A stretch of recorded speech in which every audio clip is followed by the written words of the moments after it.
Tonight we're having blackened salmon that's already had the skin removed and sauteed cabbage with onions and bell peppers. So I'm going to start by quartering off my cabbage and dicing it. And then I'm going to chop up my onion and my bell pepper. What we're going to season the cabbage with is just salt, pepper, and a little bit of minced garlic, or you can use garlic powder if you prefer, if you don't have minced garlic.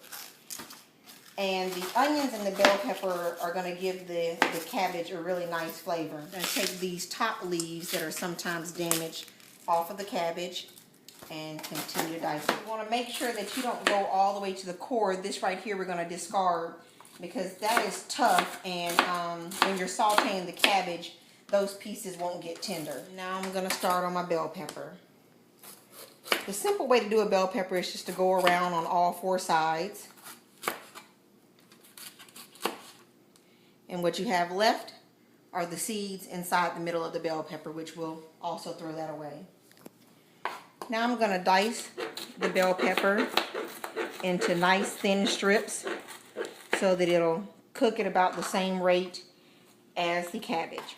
Next we're going to do our onion. This is one sweet onion, and that'll be plenty enough for one head of cabbage. Medium head of cabbage is enough to probably make about 4 or 5 servings. And I'm just going to let that cook on medium-high heat.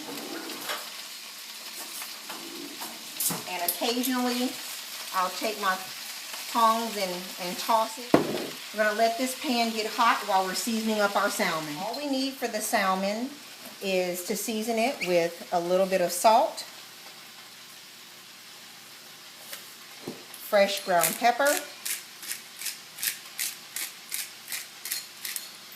a little garlic powder. Make sure that it's not garlic salt, or you're going to have double the amount of salt that you want in this dish. And I like to use this seafood, which is Chef Paul Prudhomme's Seafood Magic. Sprinkle. Now that the cabbage is wilted down and about 5 minutes from being ready, I'm going to add our onion. Now we have our salmon that is seasoned on both sides with salt, fresh ground pepper, garlic powder, and a Seafood Magic seasoning. We're going to make sure that our olive oil is hot so that we can get a good sear and crust on the salmon. I'm going to let this sear on each side for about 2.5–3 minutes. You can also tell by looking on the side.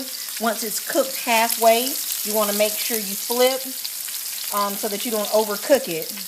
Now that we see the salmon is almost cooked up to the halfway mark, we know that it's time to flip. It's been about 3 minutes. You can sear it all the way to the temperature that you like, or you can put a nice sear on both sides and finish the salmon in the oven if you have some other dishes that you're going to be working on and you don't want too much on your stove. Now our salmon is seared to perfection on both sides, and it's time to plate our dish.